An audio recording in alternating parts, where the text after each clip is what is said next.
Live from Utah's Wasatch Front, the pulse of the Mountain West, where the issues that shape your life meet the truth that sets you free.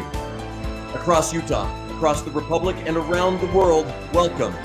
This is KMMU.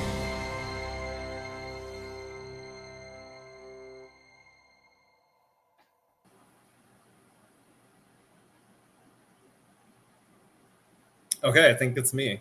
I'm on. I don't know. This looks kind of weird, though. Maybe I'm not.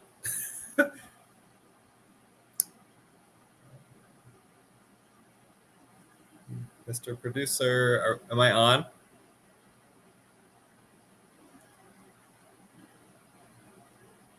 There I am. Okay. Hey, everybody, welcome to the Goud crowd. Hey, I realized to tell you to like the podcast if you're wherever you're listening to us. If you're on YouTube, like it. If you're on X, like it. It'll help us get more people to listen. And welcome. I'm Goud. I'm your host. We are a live show. We allow call-ins, and we love call-ins actually. So regardless of whether you are a part of the Goud crowd or you hate my guts, I actually love my haters. So feel free to call in. The number is 385-899-2134. We got a good show today. We're going to start by talking about the Riverton mayor's race. That's where I live. If you're not in Utah, I live in Riverton, Utah. And so we'll do a quick discussion on that. Then we'll talk about Lieutenant Governor Henderson and how the Department of Justice sent her a letter asking her for election information and how she responded. I gotta say, I was kind of shocked by her response, mainly because it shows that she is not doing a good job as the head of Utah's elections. And finally, we'll talk about a law where they changed the Utah legislature in this last session changed the laws about how to prosecute an 18-year-old who has sex with a 13-year-old if the 18-year-old is in high school. So it's kind of interesting. There's an interesting backstory there that I think we should discuss a little bit. So let's get started. So to start out, and one more thing before I start. If there's anybody out there that wants to help do research for stories and things like that, because sometimes I get a lot of information from people, political people will call me, they'll give me tips, and then I have to go out and I have to do grammar requests, and typically I have to appeal the grammar request because the people in our government are not very transparent, unfortunately. And this all takes time and effort, and I'm kind of a one-man show. And if you are out there and you're looking for something to do, or if you want to help, I would love help. So feel free to reach out. I would love that. Okay, one other thing I want to do is this. I posted this on X the other day. There we go. So I said, in the Utah legislature, you're not allowed to say Gail Miller's name if you're criticizing the latest $1 billion handout being given to her. That should have been a your with an E, so sorry. It shows that Utah's biggest welfare queen with her lesbian haircut owns the Utah legislature. Okay, so obviously, just so we're clear, that's a joke, though, thinking about the haircut. But I saw this guy responded, and he said, Goud, I have found your post highly accurate and common sense. This post reveals you are not the man I thought. Her haircut is not restricted to lesbians. It is shallow and cheap of you to say so. That style is on all kinds of women and older Mormon women. I wish you peace. Okay, that's fair enough. That's true. I will say that maybe my sense of humor is not for everybody. I am sure that there are women that are not lesbians that have her haircut. And by the way, there's nothing wrong with being a lesbian. I have some friends that I love that are lesbians. But I don't know any straight women that have that haircut. So you can disagree with me. Maybe you have that haircut. Doesn't mean that you're a lesbian. It's just my experience that you probably are. Okay. Riverton mayor's race. So, Trent Staggs was the mayor for, I think, 8 years, something like that. And he's not running again. So we have an open election for mayor. We have 3 people running. We have Tish Baroker. She's currently a city council member. We have Tawny McKay. She's also a city council member. And then she's also Senator Dan McKay's wife. So she's dual hats, I guess, in some way. And there's a guy named John E. Scott, who apparently works for a technology company, but he doesn't have a website. I haven't seen a single sign, and I haven't gotten a flyer from him. So I don't think he's running a serious campaign. Now, right now, we are having a primary. It's a nonpartisan race, so everybody is running in the primary together. Riverton is actually a very Republican area of the state. So I think at least Tish and Tawny, I believe. Well, Tawny I know is a Republican. I think Tish is too. So, and I don't know about the other guy, like John Scott. Like I said, he doesn't even have a website, so I don't think he's relevant. At this point, the top two candidates from the primary, which is on August 12th, will go to the general election. And I've had multiple people call me or text me and ask me, how do I think people should vote?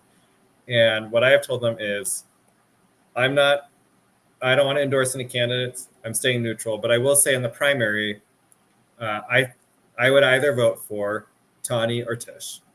Okay, these are two serious candidates. They both love Riverton. They're both dedicated to it. They're the ones that should move forward.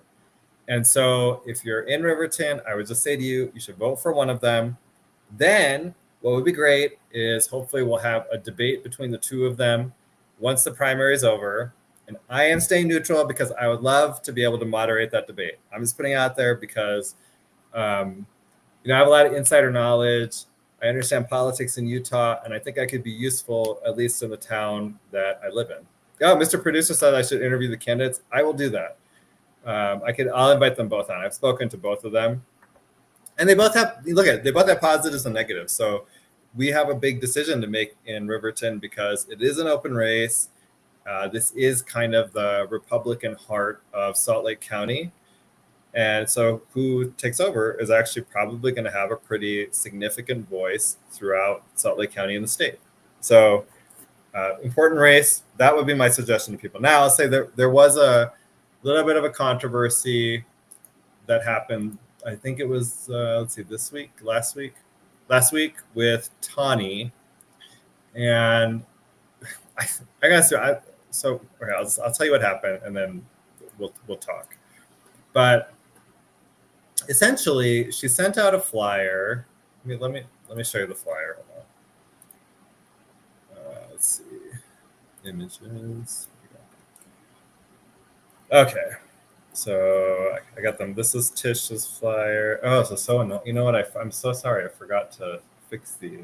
Hold on. Let me see. Fix them. Now I can't do it. Oh, okay, hold on. Give me a second here.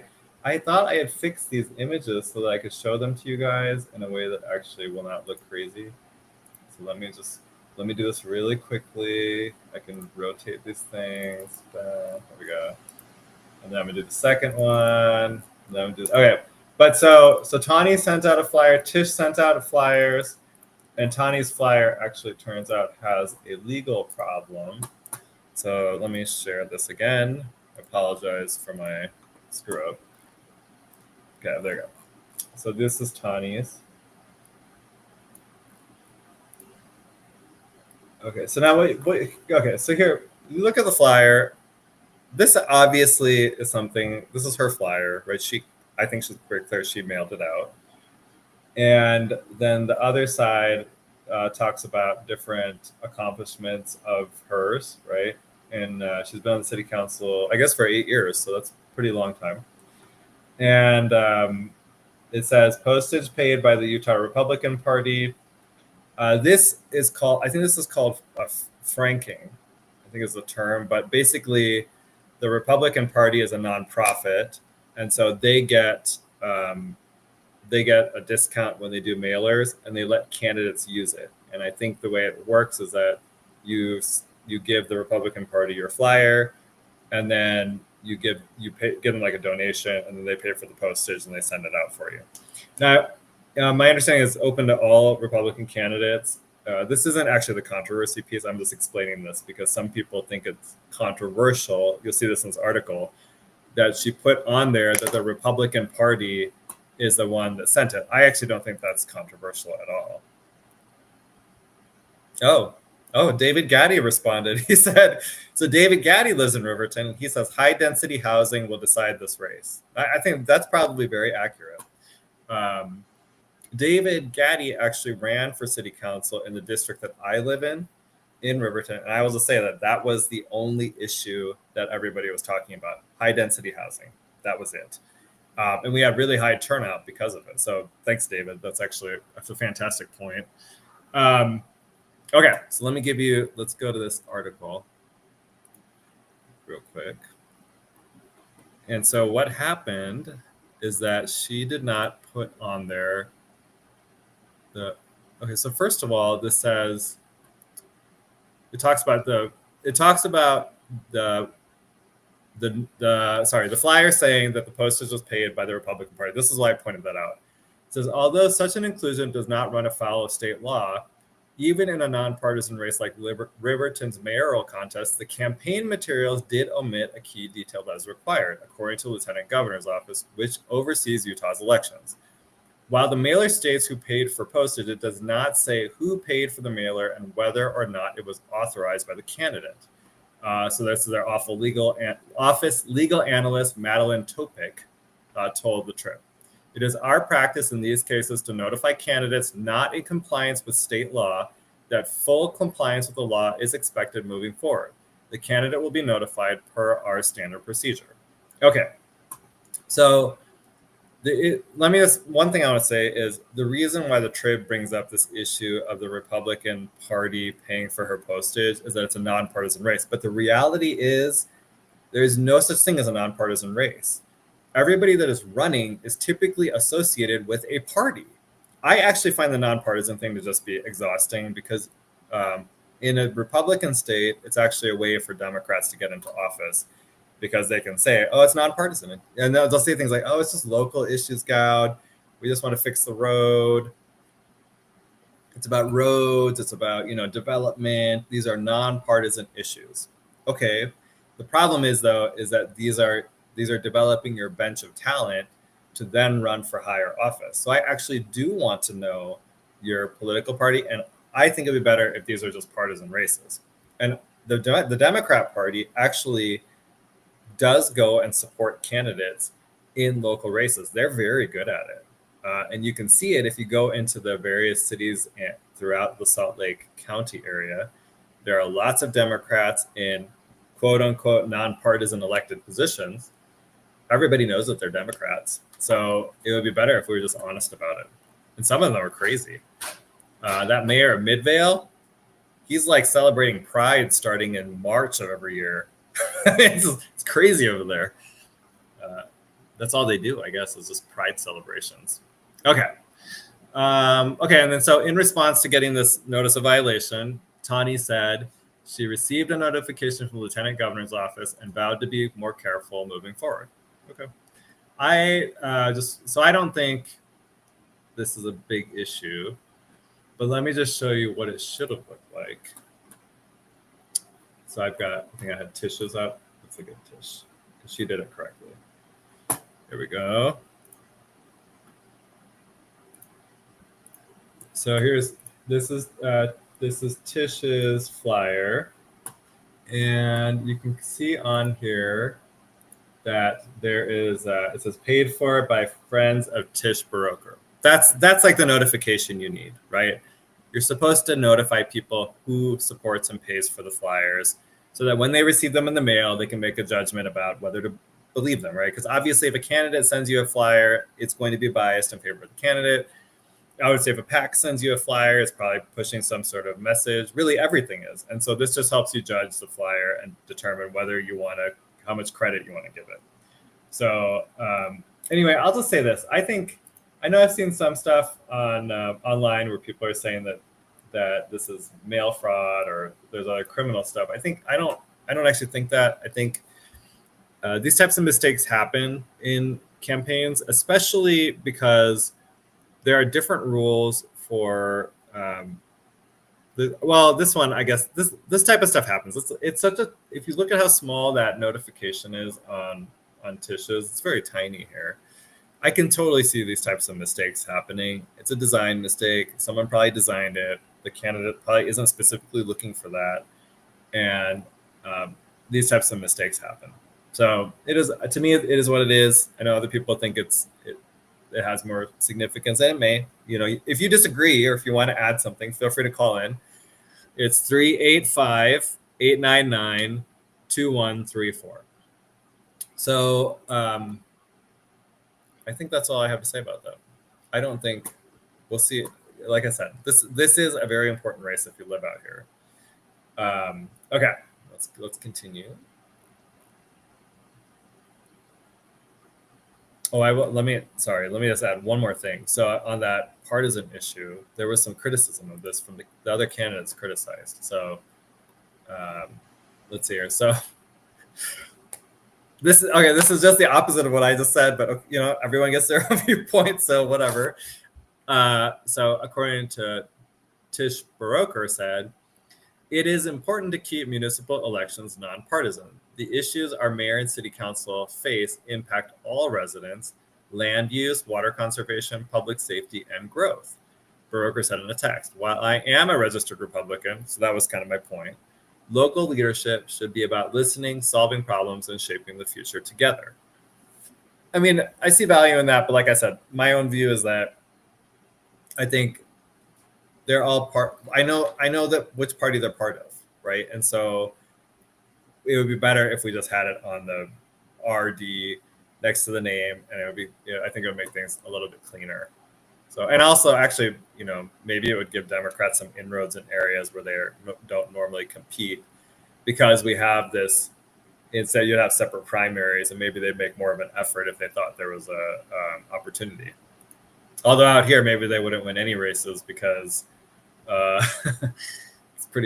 this is a pretty red area. So, okay, next, let's talk about the NBRA. So we had a discussion a few weeks ago, probably, the National Voter Registration Act. And this came up as an issue again because it turns out that the Department of Justice has been sending letters to all 50 states asking for their voter registration records. And so last week it broke that the lieutenant governor also received one of these letters. And then when she was initially asked about whether she was going to respond and provide the data, she said mostly, which turned out to be, well, somewhat true. I don't even know if she provided most of it, but she continued her streak of not providing the full voter registration rolls as required by the National Voter Registration Act. At least that is how I read her comments. So before we get into that, let me give you a quick update. As you know, I'm representing Phil Lyman in his National Voter Registration Act lawsuit against Lieutenant Governor Henderson. And in that lawsuit, we are using the same provision of the National Voter Registration Act that the Department of Justice cites in their letter to acquire the full voter registration rolls. And so that means we requested the public voter rolls, the private voter rolls, and then the voter rolls that were improperly converted from private to withheld. And I'll give you a little bit of background for those who haven't listened before, but public, we have 3 categories of voter records in Utah. We have those that are public. Anybody can access those. We have those that are private. For private voter records, anybody can request that their record be classified as private, and only government officials, political parties, and political candidates can look at private voter records. The final category is withheld.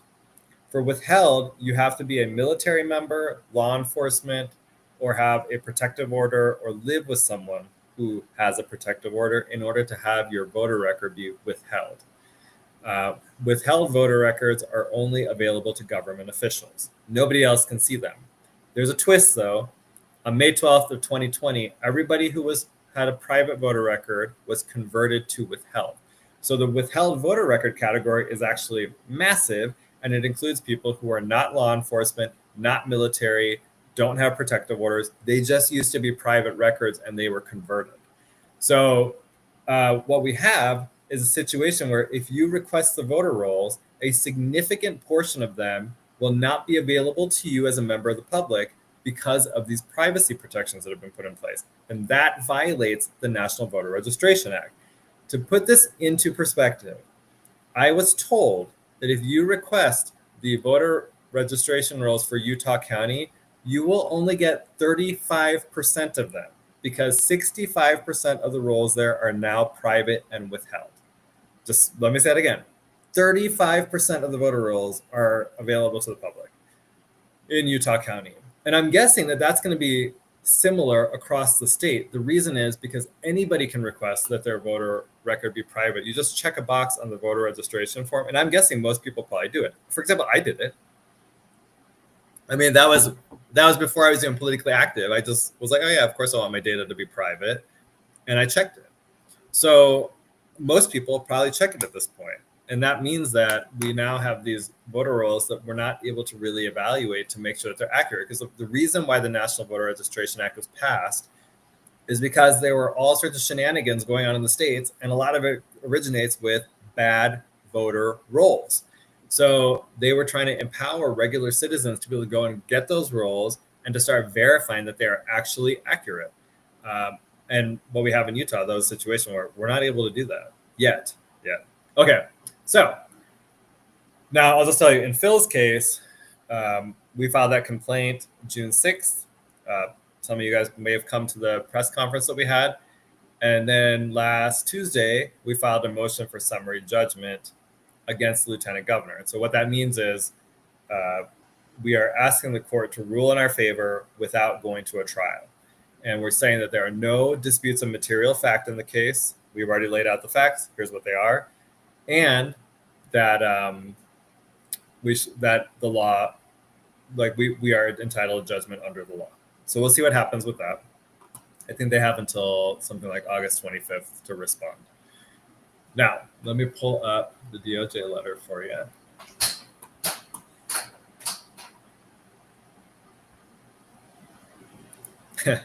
Yeah, so Mr. Producer says the dead people and people who have moved to other states are on our voter rolls. No one can check on them, well, except for the LG. Well, yeah. Oh, who knows? I don't think she's actually doing her job. So let's see here. Okay, there you go. So this is the. Oh, what just happened? Hold on. This is I have one that I highlighted for you guys. Some of you would probably go crazy with my computer because I have like multiple windows up all over the place, and that makes this a little bit more harder. I can't find what I'm looking for. I'm sorry, I'm trying to pull this up because I have one that's all nicely. How is this possible? This is so annoying when this happens and I can't find something. Okay, why isn't it coming up? Oh, maybe that's why. Let me try again. So this says Department of Justice letter, but then it's not showing you. But it's switching to this. Okay, I'm going to close that. It keeps going to the same thing. This is not what I want. Let's try again.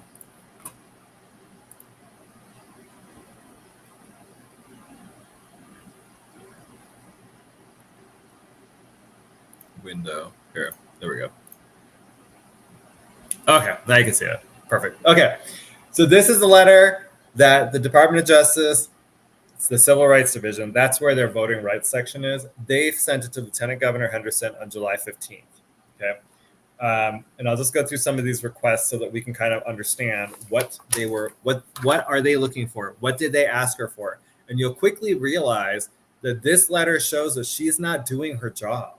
I actually think this is a wake-up call to people. There are people in Utah who actually thinks that she's good at something. I don't think she's good at anything.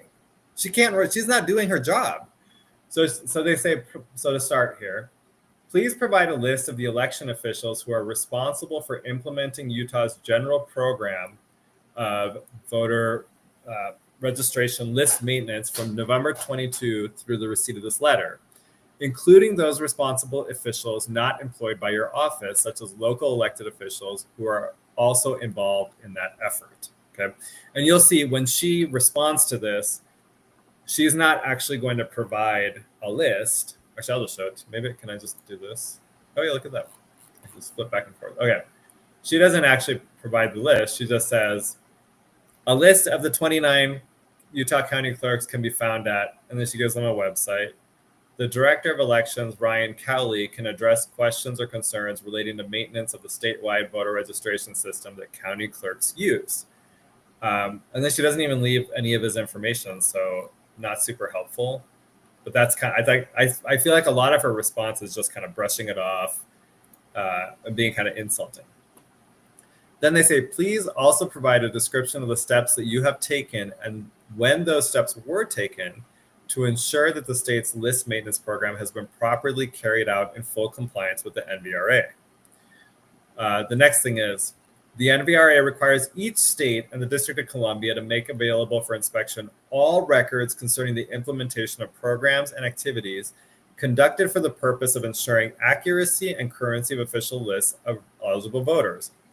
Section 11 of the NVRA authorizes the Attorney General to bring NVRA enforcement actions. That's significant. The NVRA also has a provision allowing private individuals to bring enforcement actions. That's what Phil brought his lawsuit under. This is different. And so it actually kind of opens the possibility that if Lieutenant Governor Henderson does not fully comply with the request and with the NVRA requirements, then there could be the Department of Justice may take enforcement action against them, which would mean probably a federal lawsuit, which would be great. Then they say, pursuant to Section 20507I of the NVRA, they're requesting the current electronic copy of Utah's computerized statewide voter registration list. This is the same provision that Phil's lawsuit is under as well. So kind of cool, right? Okay, this is where it gets interesting. So then they say, additionally, please provide the following information in electronic form. And like I said, the time period for this is they want from November 22 to November 2024. So a 2-year time period. The same time period as the most recent report from the Election Assistance Commission's Election Administration and Voting Survey, EAVS. And the EAVS is like a report that the Election Assistance Commission puts together every 2 years based on data submitted to them by the states. Okay, so the first request is, this one's interesting. A review of the most recent EAVS report shows that Utah has the lowest rate in the nation for voter registration records removed from the voter registration rolls. Only 4, let me repeat that, only 4 of Utah's 29 counties provided data regarding removals in response to question A12A. So 4 of Utah's 29 counties submitted the required information. Where was the lieutenant governor? What was she doing? Why wasn't this done? Okay, let me just, I had this question 12, A12A. So this is, I went and I pulled the EAVS questionnaire they sent out. So this, what A12A is, where you say the total number of voter registration records removed from the voter registration rolls.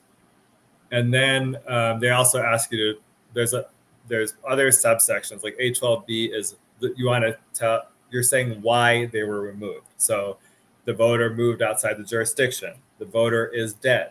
The voter was disqualified because of criminal conviction. The voter failed to respond to a sent confirmation notice. The voter was declared incompetent to vote under state law. I feel like that one's going to be pretty rare because I just think, I don't know, like we have crazy people voting all the time. So I mean, most of the Democrats are crazy. So like, if you're going to go by incompetence, I feel like half the population probably couldn't vote anymore. And, you know, they probably say the same thing about me. So it's all good. Okay. Voter requested to be removed from the voter registration rolls for reasons other than those listed above. and duplicate voter registration. And then they also have a other section. So they're asking you, hey, you have to give us the total number and then the reasons why you removed them. Okay. So then let's see here. And then they say, please supply the data for the 25 remaining counties. Let's see. And then I think in here, let's see. So this is her response. Voter.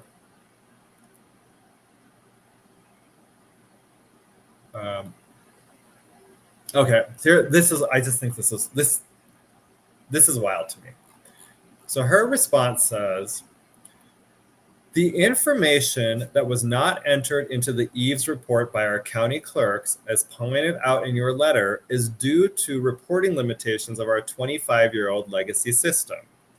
The Office of the Lieutenant Governor has spent considerable time over the past 2 weeks manually compiling the requested data. So their legacy system can't do it, which I think means maybe the county clerks don't actually have access to the data.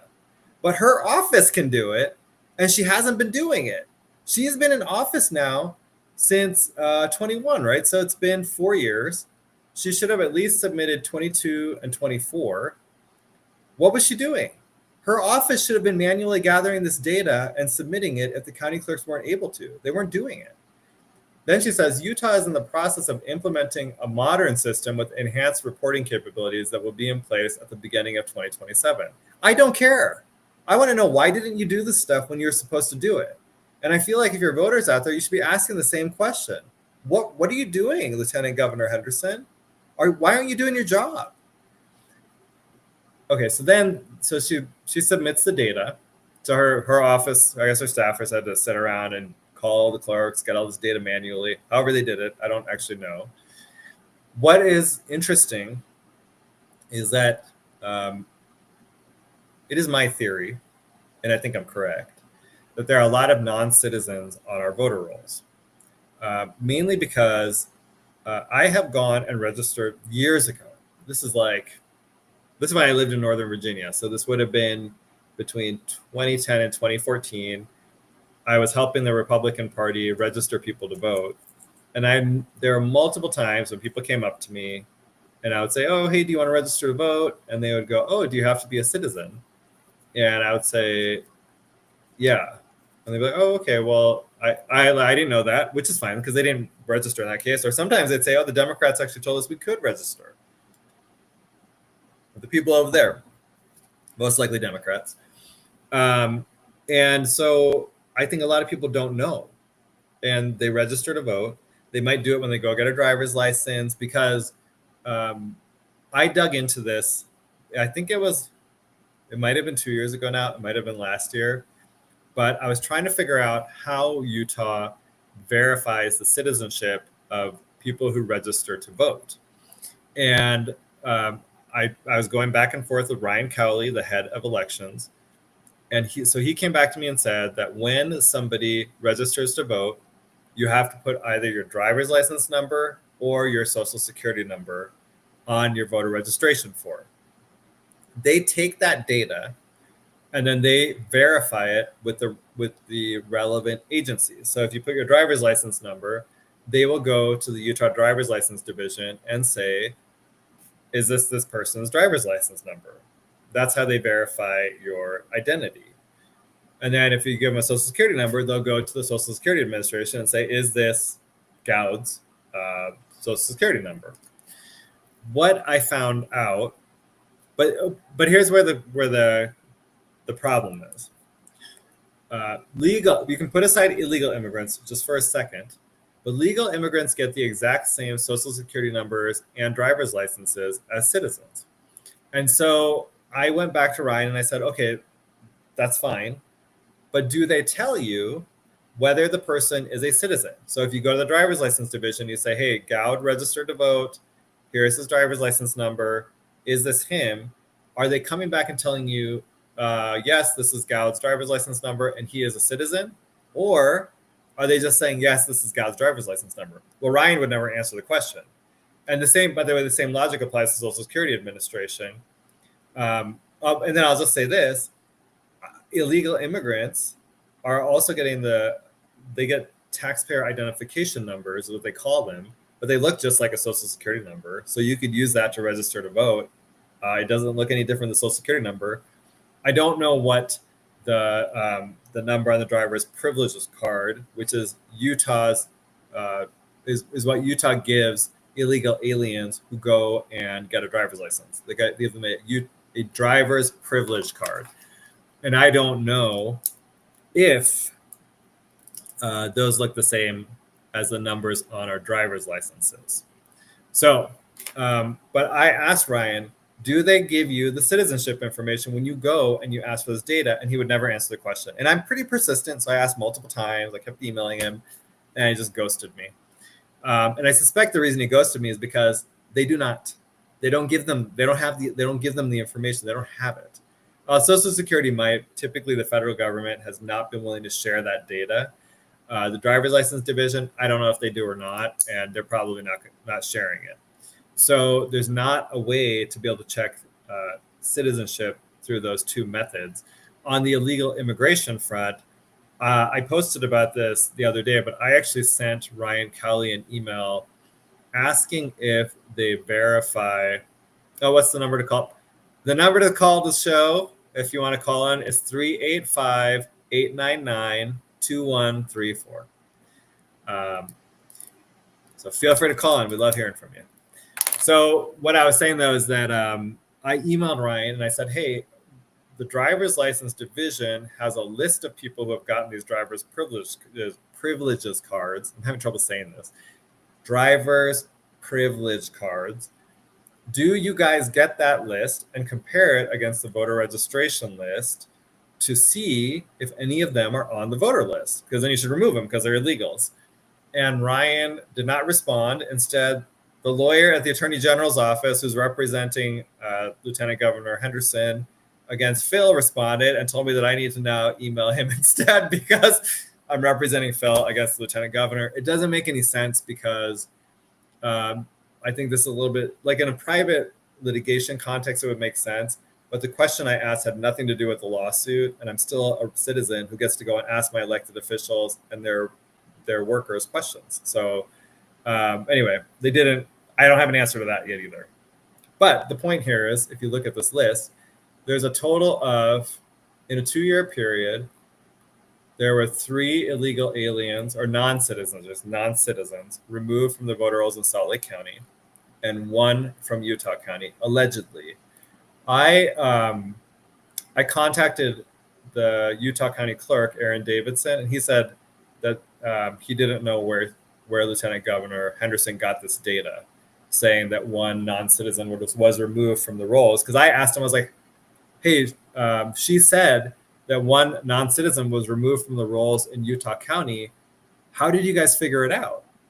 Because essentially in our system, the only way to figure this out is if the person admits it, right? Like basically we're just believing people. I mean, when I asked someone in person, I can't remember who it was, how they check the citizenship. They literally said they just make sure they check the box saying they're a citizen on the voter registration form. That's how bad this is. And remember, we've had 20 plus million illegals just come in over a 4-year period under Biden, plus the other, I'm telling you, 20 to 30 million before that. We have 40 to 50 million illegals in the country. I guarantee you many of them are registered to vote. And I think there's a lot of legal immigrants registered to vote as well, because we have zero enforcement and nobody in our government cares that there are illegal aliens and non-citizens on our voter rolls. I think a lot of these state officials actually think it's beneficial to them to have them there. And then they go out, that's what happens, right? Suddenly you put a bunch of non-citizens on the voter rolls and now your elected officials are speaking Spanish or foreign languages to attract their votes. I don't know that they're actually citizens. I don't know how you could be a citizen if you didn't, can't even speak English. Kind of weird. Unless you're old. I think we actually have an exception where we let elderly people become citizens without being able to speak English, which I think is ridiculous. Like why would we do that? Oh, let's see. Carmelita Canales says the Biden administration was giving everyone that arrived to the border claiming asylum, parole, or refugee status a social security number within 2 weeks. Yeah. Okay. Great. That's how they have been voting, purchasing homes, and getting driver's licenses. Yeah. Actually, so that's a great point, because those categories, once you apply for asylum, you actually get a regular driver's license. So you don't have to get the driver's privilege card at that point. You can actually just get a normal driver's license just by applying for it. So our system's actually set up to normalize these people, and they never go home. They're not. Then suddenly they applied for it, and our system. And we were having this debate over the weekend because a local elected official, Carlos Moreno, went to DC, and he posted this whole message in Spanish. Had no English translation, and I just thought it was offensive. Because I'm like, why is a local elected official posting in Spanish? He's going to DC, posting in Spanish, and then he's lobbying to get a Venezuelan group made a terror group in the U.S. So Carmelita says, so even when they are illegals, Biden administration cheated on legalizing all of them. Yep, 100%. Let me just quickly say, you're watching and listening to KMMU Main Street Media, Utah. We're live. I was gonna say we live. We live on Rumble. We're live on YouTube, X, Rumble, and our website, kmmu.org. Call us live at 385-899-2134 and join the party. Oh, it's a party. You're lonely. Oh, my lonely call screener is waiting for your call. He's lonely. He's got the call screening program open. So feel free to call in. Okay, let's see what we got here. Danny Insight says, as a state and federal contractor, I work on site 5 days a week at the Taylorsville State Office Building.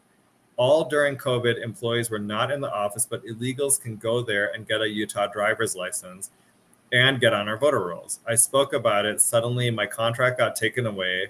They also have multiple languages offered there. Keep digging. You're very close, but be careful. They like to sue. Yeah, whatever. They got me fired from my job. At this point, I'm like, whatever. Nothing, not much else you can do to me. I was told not sue. They would get mad. My business will be suing the state of Utah. I will say, we have very vicious, nasty elected officials in Utah, and they do go after people that they don't like. Carmelita says, seems that Carlos totally believes that he was elected only by Latinos to only represent Latinos. Yeah, sometimes I feel like that's true. And, he's kind of like a golden boy for the Republican Party. And so when I criticized him, that just got those people worked up. Like, oh my God, you're criticizing him. And I'll tell you, like, if you want to talk this DEI stuff, it happens in the Republican Party too. A lot of the people that criticize Ilhan Omar, who is I think she should be stripped of her citizenship and sent back to Somalia because she is an America-hating witch. And I have no idea why we brought her here. Her family, her dad was actually somehow involved with the military junta. And then we let him get asylum here. I think they committed fraud. She married her brother and committed more immigration fraud. And we still let her stay and let her be a congresswoman. But if you're going to criticize her when she's talking about how much she loves Somalia, I don't understand why you're not criticizing Carlos when he's like lobbying on behalf of Venezuela in the U.S. To me, it strikes me as equivalent. It doesn't help us. And then, of course, you have local Republicans who fall into the same thing. I'll actually talk about that. Let's do that real quick because this actually did annoy me. Let me see if I can pull this up. But I got a response to one of my posts by Chris Null. He actually responded in Spanish. I think he thought he was being funny. Look, I think he's trying to be clever in his own way. But what I thought was kind of weird about it is he said they're not illegal because they applied for asylum. And it made me realize that there are so many people who don't understand the amount of fraud that happens in our asylum and immigration system generally. It's widespread.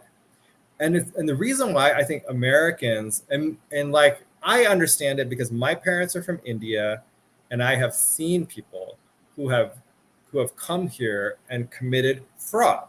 So whether it is the H-1B scam, by the way, that is a massive scam where Indians who have zero skills are brought in on an H-1B visa, and then other Indians who came before them will train them on the jobs. And 100% that an American could be trained on that job, but those Indians will do it cheaper. They do not speak up. They're very compliant. That's the culture in general. I'm a little bit, I grew up with Indian immigrant parents, but I'm kind of a little unusual because I actually do speak up on stuff. So many times my parents are kind of just like puzzled, I think, when they look at me. What did we do? How did this happen? But that's a scam. The asylum thing is a complete scam. They are told what to say when they come to the border by left-wing nonprofits. Like, go say, "Oh, I'm scared in my home country that they're gonna kill me for politics." And it's like, you should ask yourself the question: millions of people left Venezuela and came to the U.S. Do you think that the government really cares about them at all? Or that they were being persecuted in their home country? Asylum is supposed to be because you are being threatened by the government because you're doing something significant politically. It's not supposed to be like, one way you can get asylum now is if you're trans and they're going to discriminate at you against your home country. Like, that's not a reason you should get asylum. Like, you should be in your country fighting for your country. Fight for your country, stay there. But instead, we give out the asylum thing has just become a massive scam. They make false claims. They go to the asylum hearings and they submit false documents. They make false claims, and because our system isn't able to handle it because we are too trusting of other cultures where fraud and lying are widespread. So you can go. Wow, the chat's really heating up today. You can go to like India is a great example of this. I know it because I've been there multiple times. The country is corrupt. It's full of fraud, all sorts of problems. It's insane. But we bring all these people here, and hold on. So that's why, number one, it's important that you control immigration. You want only if you're going to have it. Like, I actually think we should have a moratorium, complete and utter moratorium for like 50 years. But if you're going to have immigration, it should be in small numbers because you want the people that come here to assimilate into American culture. American culture is wonderful. It is a very honest culture. It's way more honest than other countries. I feel like maybe today I don't think it's as honest as I used to because I've realized how corrupt our country is, but it's at least surface level. It's at least everyday people are pretty honest. And you won't see that in other countries, though. You don't want, and just on a basic one, for example, like if you go to India, people just throw their garbage on the ground. They'll walk around, just toss it on the ground. You got a bunch of them here, they'll do the same thing here, right? So that's what makes it, I think, when people come here, you want them to assimilate. So you don't want huge numbers to come at once. We've had massive influxes, and now you're going to these communities and they're not assimilating at all. And they're actually very nasty to Americans, where they start the DEI garbage, how they're so discriminated against and their lives are horrible and it's the white man's fault. And you're like, okay, that's weird. But that's because they're not assimilating. Okay, so let me show you. Let's see. I'm trying to find this Carlos post that might be. Oh, here. Let me show you this one. So I got to stop sharing for a moment. And then we'll get back to our election thing. I want to finish that conversation. I don't know how do I stop sharing? Oh, here. Okay. This is the post. Here's one. So in 2021, Carlos, here you go, 2021, Carlos went to John Curtis's office when he was a representative, and he talked to, this thing says, they had the honor of meeting with the honor. This was in Spanish, so I had to translate it using Grok. I don't even know if this is, I assume it's somewhat accurate, but sometimes translations through these programs are literal, and so they don't actually capture what the person's really saying, right? And so he said, I had the honor of meeting with the Honorable Representative John Curtis to discuss the migration crisis of thousands of Venezuelans at the Mexico-USA border, right? Does anybody honestly think that he went down there to tell Curtis you should close the border and send them home. Or to Carmelita just made this great point saying, if they are scared and running away, there are 8 countries between Venezuela and USA. They're only immigrating to the USA because of freebies. The way asylum works is you're supposed to apply for it in the first safe country. There were 8 safe countries between Venezuela and the US. They didn't apply in those 8 countries. They came to us. They're coming here. She's right. They're coming here for free stuff. They're coming here because if you can get asylum, you'll get free stuff. And actually under Biden, they were all getting free stuff. So that's like this. He was there advocating to have them come in. That's the whole point. He wasn't there. And look I live in Riverton right next to Harriman. Harriman has been flooded with illegal aliens. Now, or as Chris Null would say, asylum seekers. But it's fraud. They committed fraud.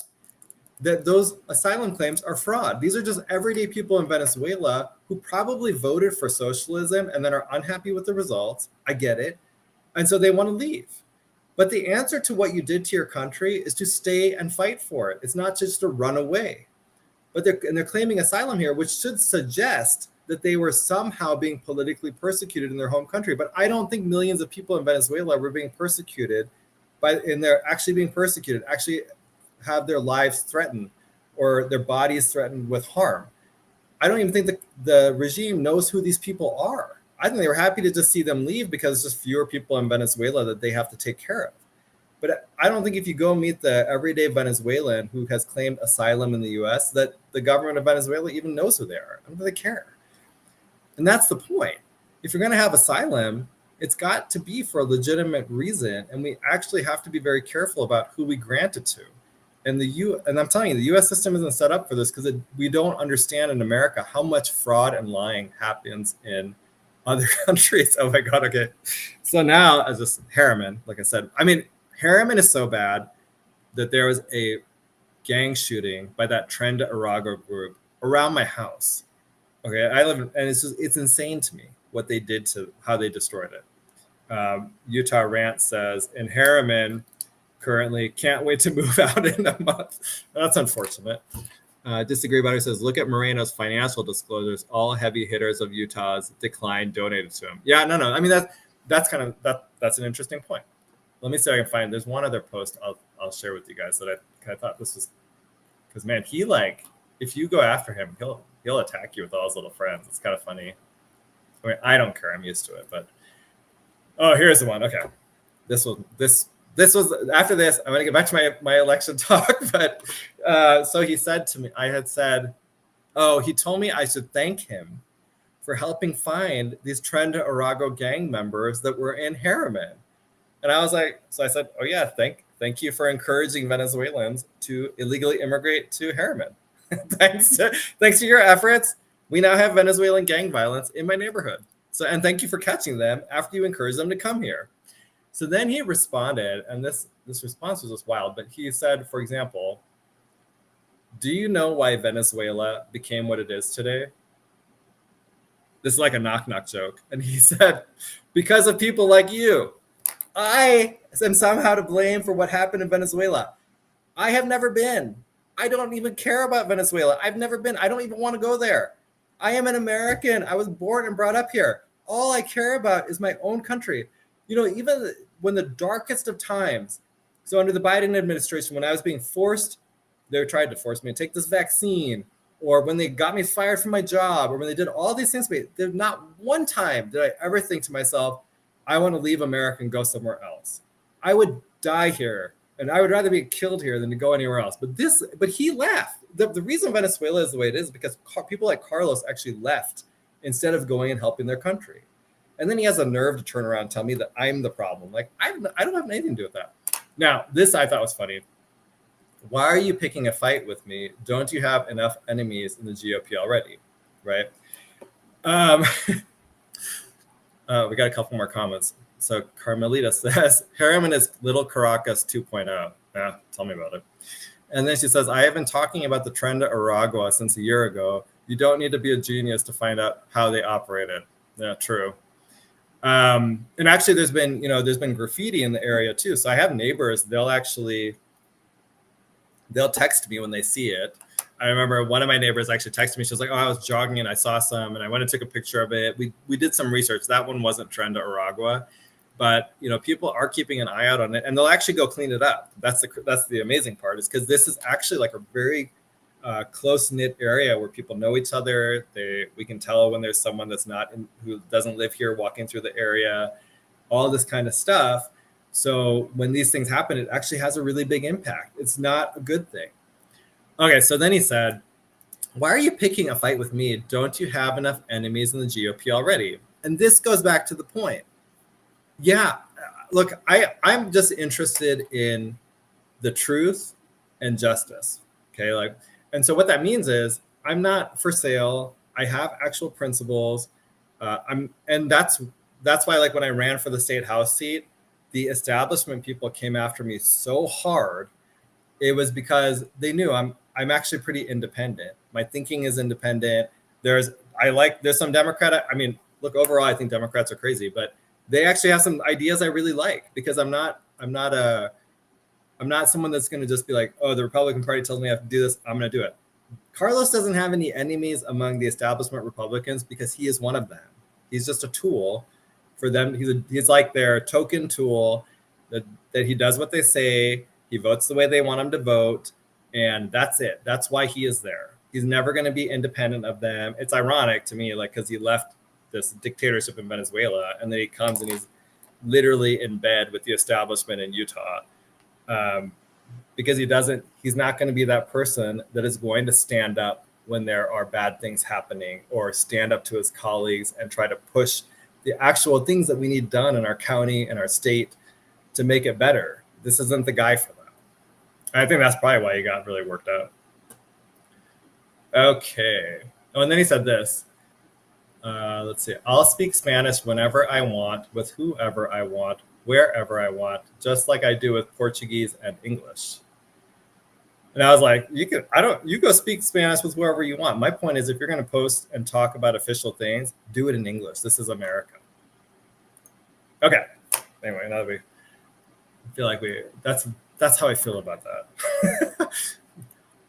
Okay, let's get back to our little election thing here. I got to find my, okay, DOJ 2020. Sorry, I'm looking for my thing again. God, why is this so hard to find?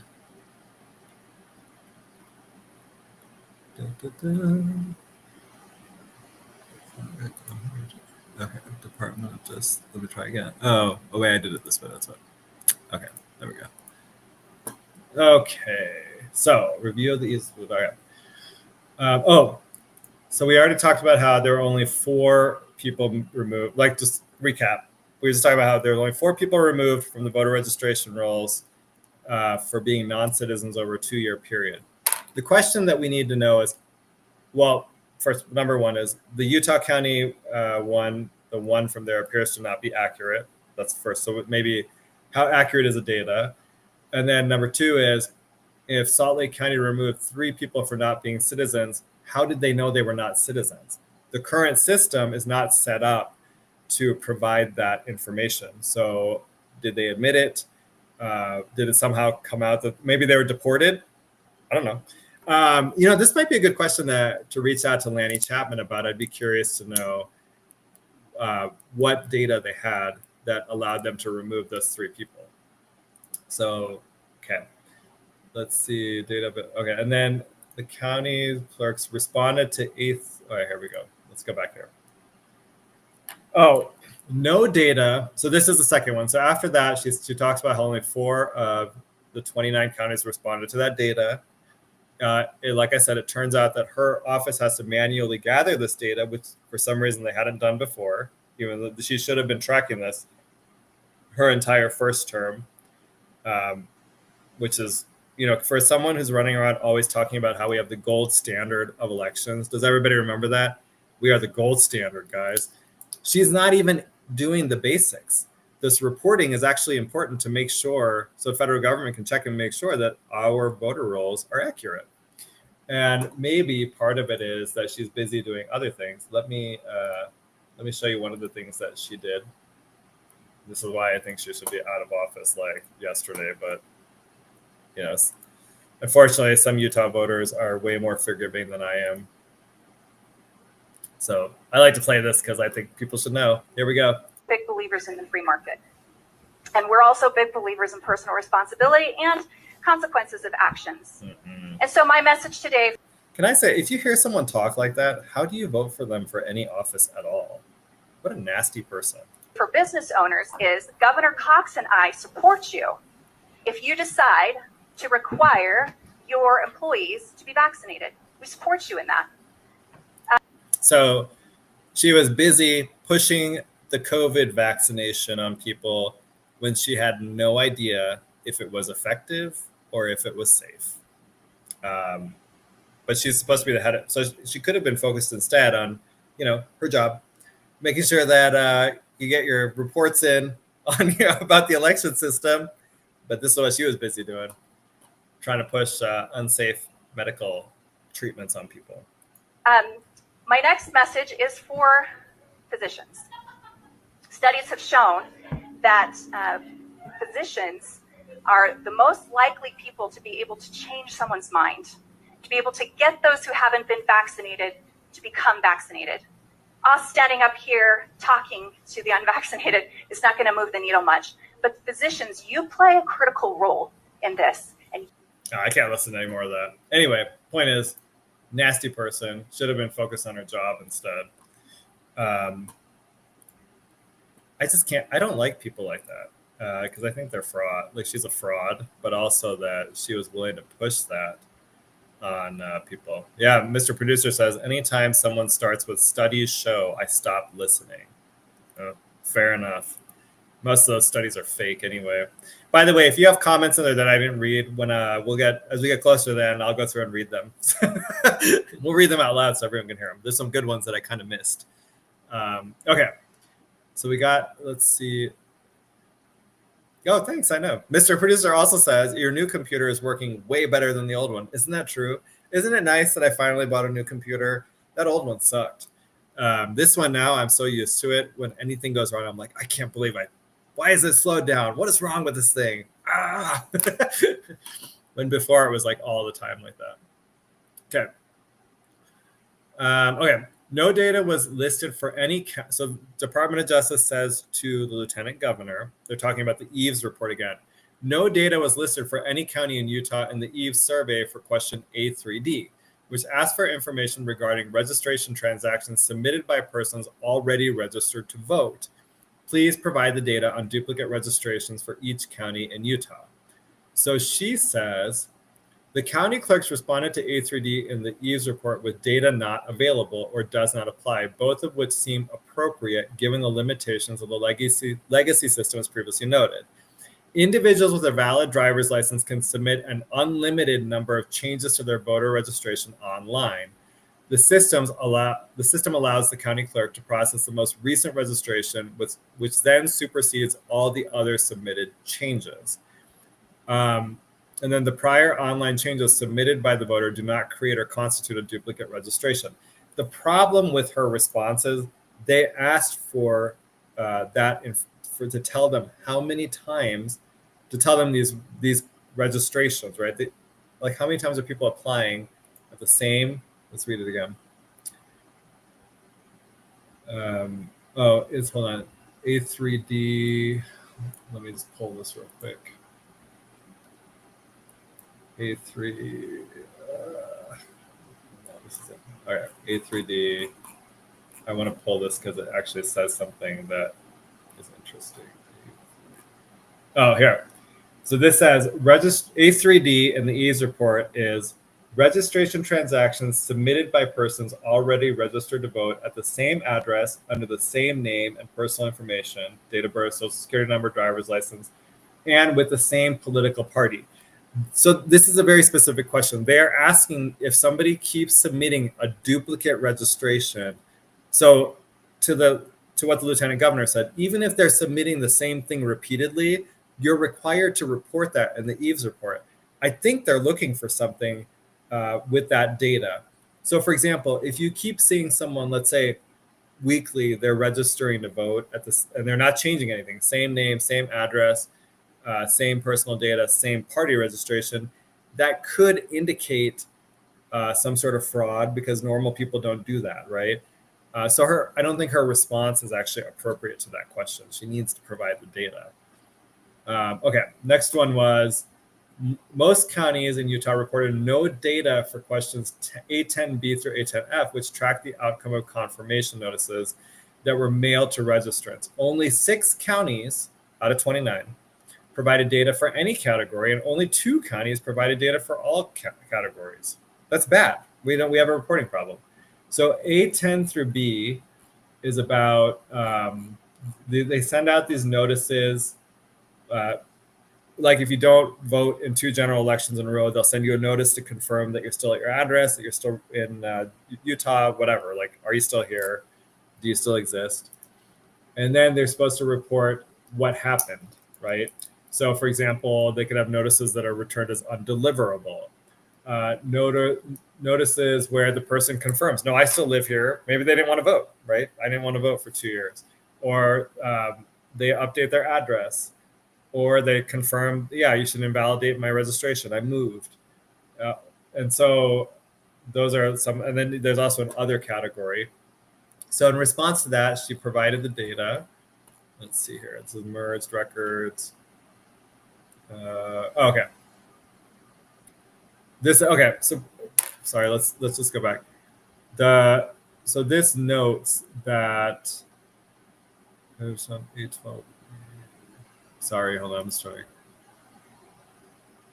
Table 3 contains a breakdown. A confirmation. All right, so we'll start here. Table 3 below contains a breakdown of confirmation cards returned by county. So they now have the data put out, and you can see that they sent. Let's see here.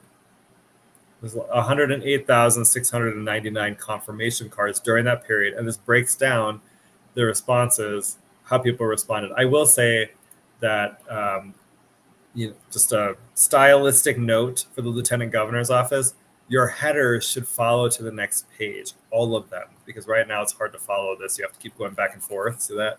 Because I can't see what the top of the column means. Anyway, this other category, so you can see it says correct address, moved up. This at the top tells you how the person responded. So they said, correct, it is me. Or I moved out of the jurisdiction, or I moved within the jurisdiction, or it's undeliverable. So then there's this other category, right, which is a little bit weird, because in Salt Lake, there's 3,387 as other. In Utah County, 637 as other. And here it says other includes all return confirmation cards where the reason for the confirmation return was not recorded correctly. And so now what I'm wondering about this, though, is why didn't they fix the category if they were looking at it and it wasn't recorded correctly? A little bit confusing. It would be nice if our Lieutenant Governor maybe had a better work ethic. So better work ethic. And work on that, Deidre. Okay. Next one is most counties in Utah provided no data on the reasons that voters were removed from the registration rolls as required by 12B through H. So 12B through H, this is going to be things like the voter moved, the voter died, the voter has a criminal conviction. So then on this one, let's see, removed. I thought maybe that was actually where I was. Oh, it's the removals. So that would be here. This is why we talked about this earlier. Okay. And then I thought this, so most come from, and this is all other categories, including removal of deceased voters, request for removal, felony and mental incompetence had no data reported for any county. She reports at the bottom here that some specific numbers. So this is where the non-citizen comes up. Only 4 people over a 2-year period were removed for being non-citizens. I guarantee you that there are more than 4 non-citizens on Utah's voter rolls. I think there are likely thousands. So, and non-citizens, remember, would include illegal aliens, but also legal immigrants. And then also those kind of classes that get counted as legal immigrants, like you apply for asylum, suddenly you're a legal immigrant. Okay, so then adjudicated incompetent. This is the one where I just feel like the fact that it's 0 doesn't really strike me as shocking. And then felony convictions. So they had 4,225 people removed from the voter rolls because they were convicted of a felony. Kind of interesting. I have no idea how many Utahns are convicted of felonies every year, so I don't have a way to really question that, to be honest with you. And then this was interesting. In response to question A12E, Utah reported an aggregate total of 45,342 registrants removed for failure to return confirmation notices. This number is 263% of all voters removed from the state registration list, which Utah reported as 17,196.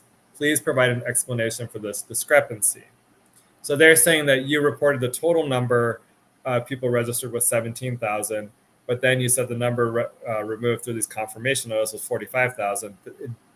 Data's not matching up. Data discrepancy. What happened, right? She explains it. And again, this is where it's embarrassing, right? So she says there are actually 269,799 voters were sent a confirmation card. Of those, 108,699 were marked by clerks returned. Oh, wait, hold on. Wrong part. Maybe it's at the top.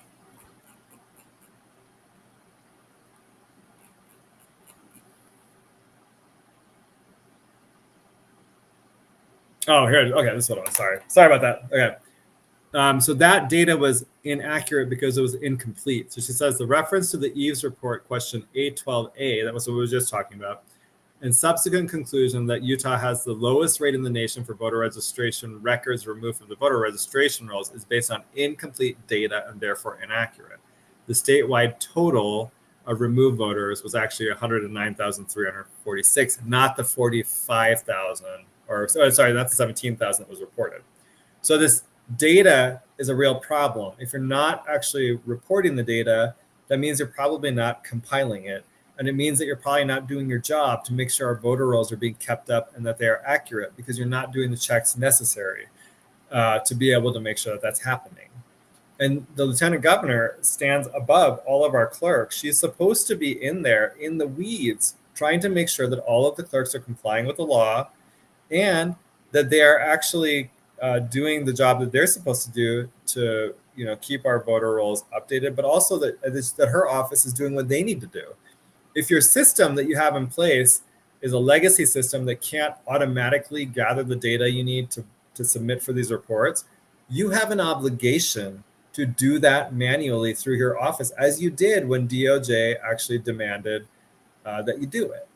Now, the question I think that remains is like what I said a few minutes ago, and that is she hasn't actually produced the full voter registration rolls as required by the National Voter Registration Act. And so I'm wondering if DOJ is going to just be happy with what they got, or are they going to come back and say, hey, actually you owe us more records than what you provided to us.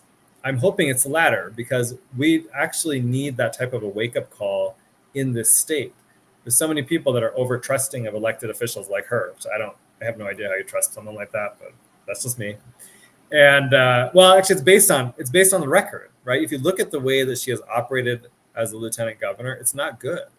You have the outright cheating that happened in the 2024 election, where they did not actually collect the 28,000 signatures that they were required to collect, and they just put themselves on the primary ballot. And they didn't, and it's just in your face. It's really in your face. They're laughing, right? And they're like, "Oh, we won the primary." Well, you weren't even supposed to be on the ballot. And now, if in the, when you're working on this stuff, if you're willing to outright cheat like that, why would I believe anything that you say about anything?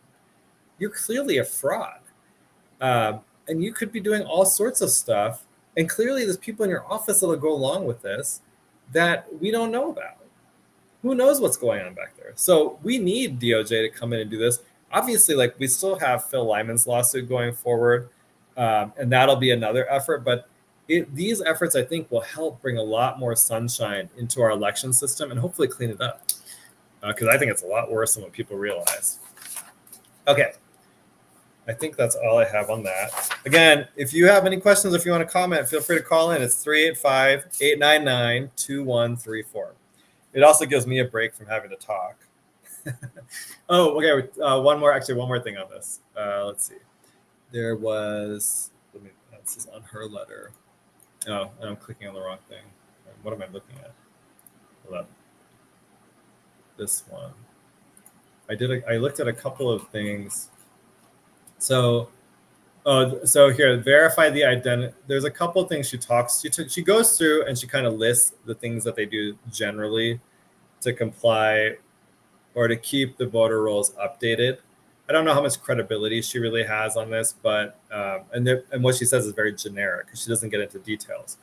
She says verify the identity of each voter at the time of registration. But as I talked about earlier, the real question is, do you verify citizenship? And the answer is no. They don't have a method to do it. At this point, all they do is they check to make sure you check the box saying you're a citizen. So that part, I was like, okay, that's really not enough. Then they said the second one that I highlighted, send out voter information cards to voters who have recently registered or updated their registration. First, I'll just note that the citation to this code is actually about people who pre-register to vote, because I think you can start to register to vote maybe when you're 17 in Utah. So how do you handle those? It's not about sending out voter information cards. But let me just note, if what they say here is true, that they only send out voter information cards to voters who have recently registered or updated their registration, then Lanny Chapman, the Salt Lake County clerk, violated the law because she actually sent out new voter registration cards to everybody when she won the county clerk's race. And she did it on purpose because that's how they do name ID. The thing about the Democrat county clerks is they use the system and they manipulate it to get themselves as much name recognition as possible. And that was her first foray into it. So I think she may have violated the law. And unfortunately, though, I don't think our lieutenant governor will do anything about it because Lanny Chapman and Sherry Swenson violated the law in 2022. And the lieutenant governor just was like, oh, well, yeah, I think she said it's a minor violation of the law, but that's okay. Like, she didn't think it was a big deal at all because they wanted Lanny to win because she's part of the establishment. Again, the establishment is really both parties. They work together they're working together to help with Utah's decline. As Disagree Butter said, they're fully cooperating. Okay. Well, before we get to the next topic, why don't I read some of these comments? There's some good ones here.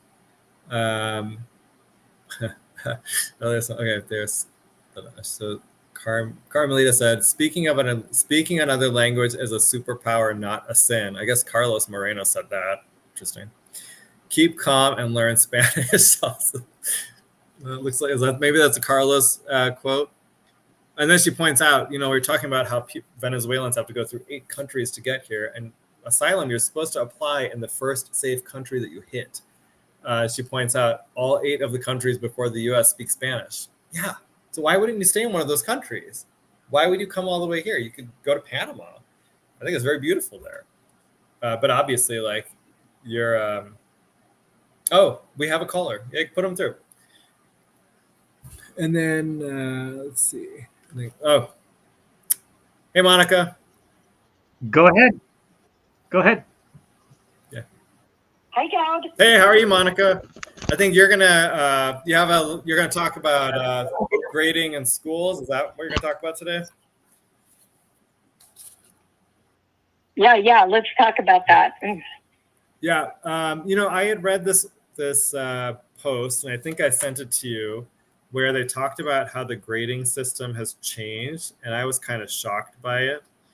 And just so people know, in public school grading, this is in California, an 84% to 100% is an A, a 64% to an 84% is a B, 44 to 64, which I think used to be failing, 44% is a C.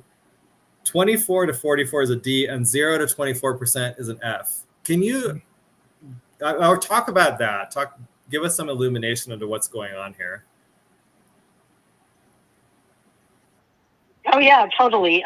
We're actually like way worse here than in California. That shouldn't come as a shock, but what I know it's terrible, right? Like, I can't even imagine that Utah would be worse than California in anything, but we are leading the way on dumbing down the grading system and everything else, and we're doing it through something called proficiency-based grading, PBG, and it's been around for a while. It's been around for like, at least 10 years, if not longer. Okay.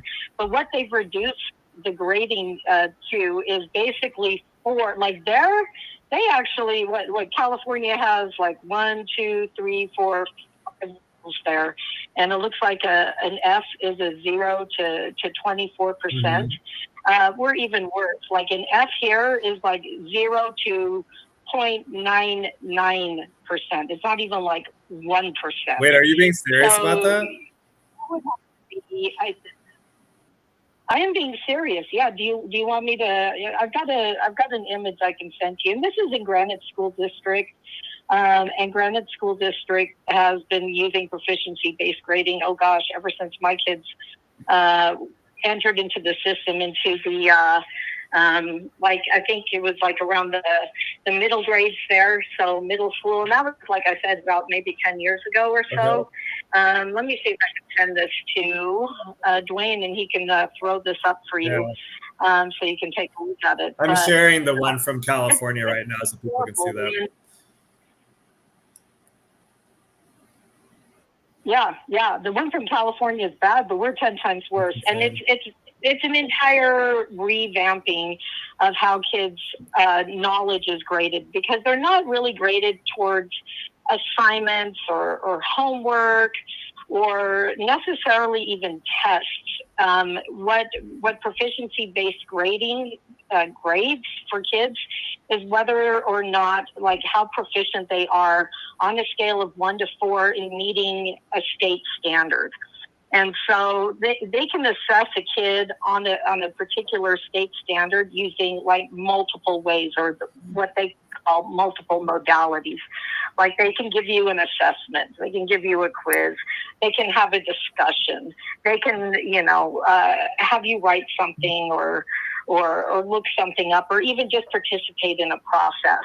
And so it's kind of more like process-based and product-based, if that makes sense. So they're being assessed as to whether they can kind of follow a process. For an example, let's say the standard is collaborate with a group of your peers in working toward finding math answers. Okay, like, nothing about maybe, actually finding the math answers, but do you collaborate? That's what's being assessed, right? It's like terrible. It's like so dumbed down. But did this kid collaborate in working with his peers toward finding a math answer? Okay, so I have, as a teacher, I've got like, I have to assess that for that student meeting that standard at least 3 times. So, and I can do that by observing them. I can see if they're working in a group. I can see maybe if they're, in the same room as other kids. I don't know. Like, there are multiple ways I can assess for that. But I'm supposed to take the latest demonstration of that student meeting that standard, and that is the final grade that they are given. And if they're given something like, well, let's say they're given a 3 for it. Okay, so the 3 for it translates to like an A minus. But I think I sent a Dwayne something right there. There should be an image in there of kind of like the different scores, the 1, 2, 3, 4. And they're really colorful. But 1 is they're developing proficiency. 2 is, well, they're approaching grade level, yay. Yeah. 3 means they meet grade level standard. 4 is exceed. But when they first implemented this system in my kids' school, all the kids were told, all the parents were told that a 4 is impossible. Don't even try.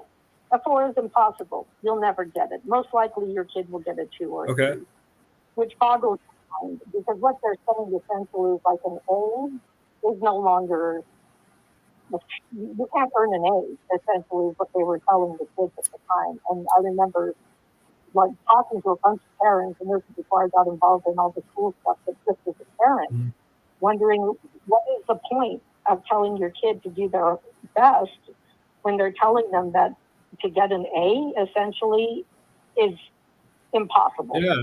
Okay. Whatever, guys.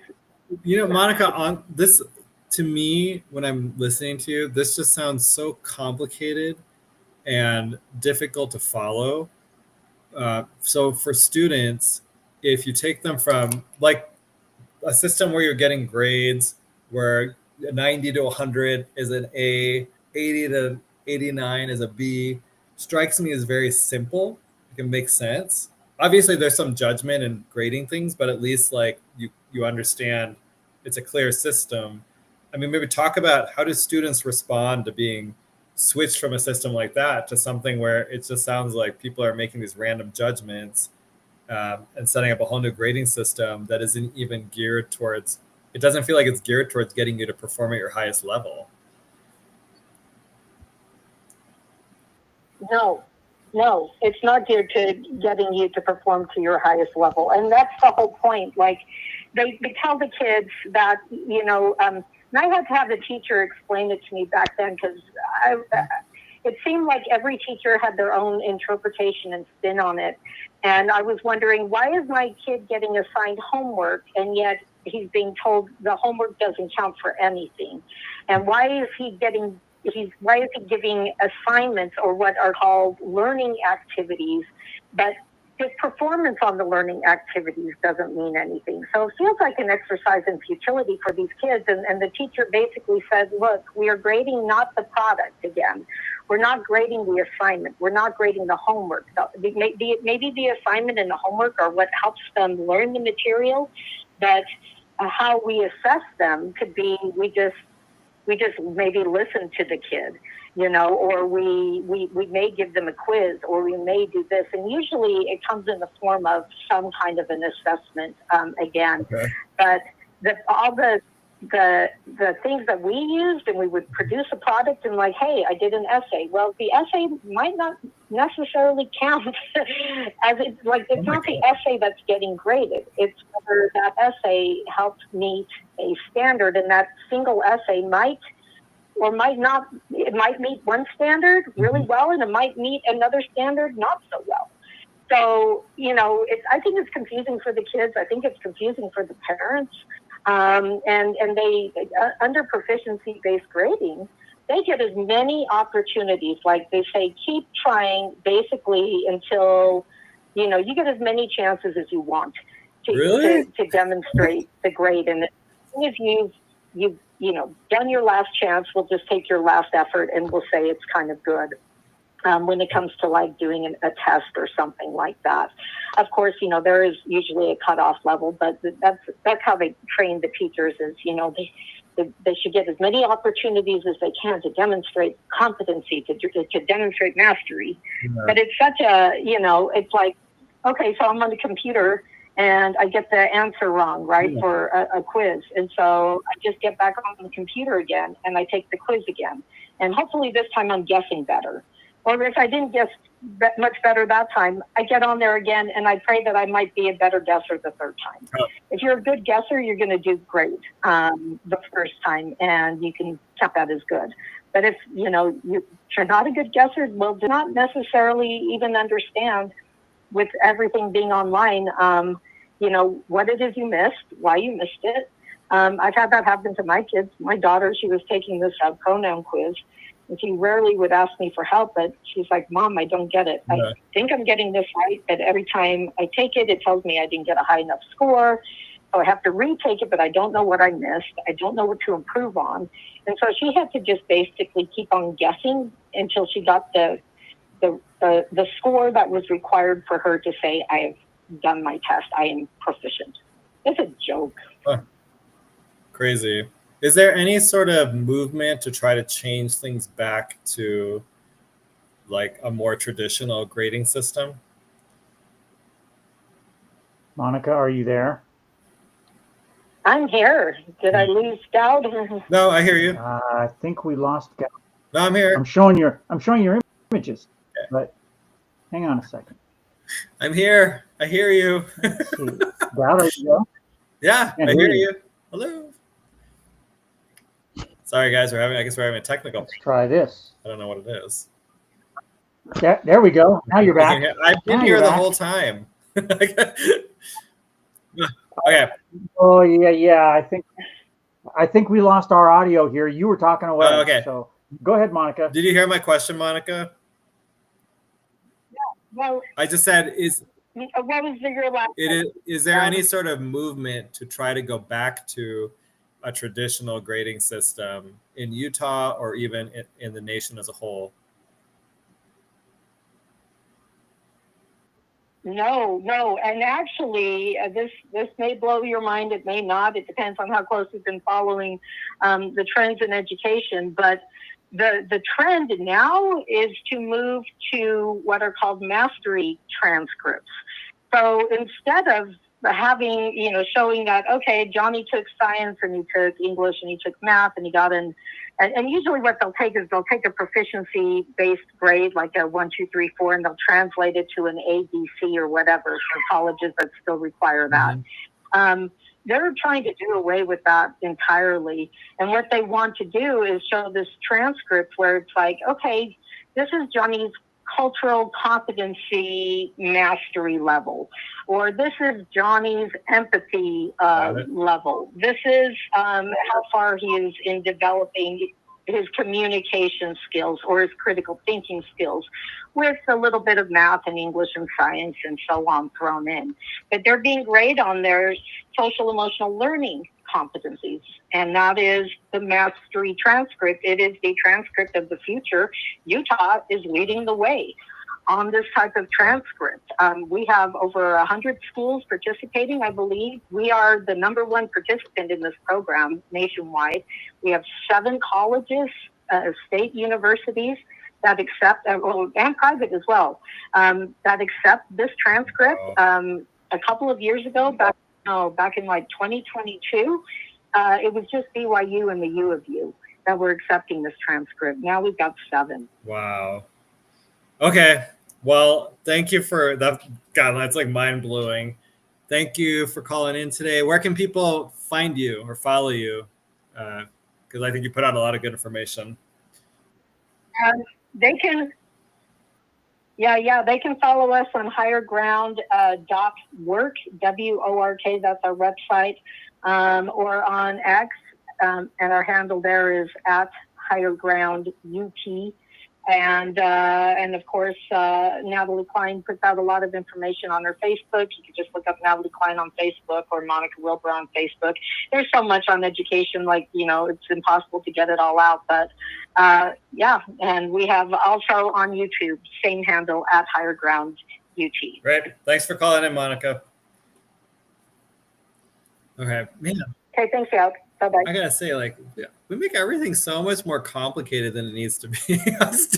I feel like for kids, most of their parents grew up the way I did, right? So like a normal grading system, no technology in your classroom, and then we went from that into a classroom full of technology, and everything has changed. It almost sounds like we're just having a revolution, and I don't know that it's made things better.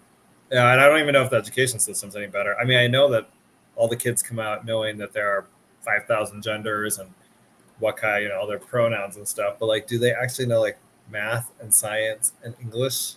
Don't know. Okay, so then this next thing I would talk about is, well, first, if you want to call in, feel free to call in. It's 385-899-2134. We always love to hear from you on this show. If you have comments on anything, really. Okay, let me show you this. So this isn't from an article in the Trib. So basically, last year there was this 18-year-old kid who had sex with a 13-year-old. So 18 in high school and had sex with a 13-year-old in junior high. So pretty young, right? And I think that's important that they're not in the same school. The Utah legislature changed the law on how you could treat 18-year-olds in that situation, and it was based on a suggestion from the president of the Senate, Stuart Adams. So under the way this works is that 17-year-olds who have sex with a 13-year-old would have a third-degree felony charge of unlawful sexual activity. The new law allows prosecutors to file that same charge against an 18-year-old if they are an enrolled high school student at the time that this happens. Previously, they would be charged as adults because as an 18-year-old, even if they're a high school student, for having sex with a 13-year-old, it would be a charge of child rape, which is a first-degree felony. So the conviction would require them to register as a sex offender, and then also I think there's a minimum sentence of 25 years, right? And then it turned out that, that in this case that I was telling you about with the 18-year-old, it was actually the 18-year-old kid was related to Stuart Adams. So I think that's how this started up. So the legislature basically reduced the penalty by changing, or by we have Tracy. You can put Tracy through.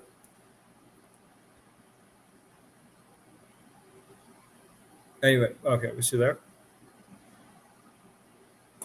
Oh, Hi. You can come back. Mr. Producer, sorry. Now we're connected. Go ahead. Okay. Yeah, I can hear you. Hey, Tracy. What do you? Hey, sorry, I got on a call. I was going to call earlier when you were talking about, I don't know if you talked about Riverton. I did. City's mayor. What comments do you have on the mayor's race?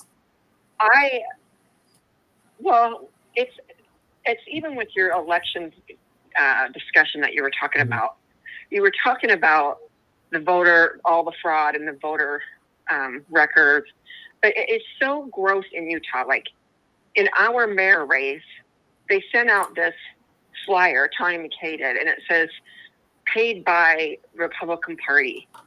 And most people don't think, well, that's not a big deal, but it is, because if I'm told now that it's not, that wasn't true, that she did pay it. They just used some kind of discount. And I don't know how true that is or whatever.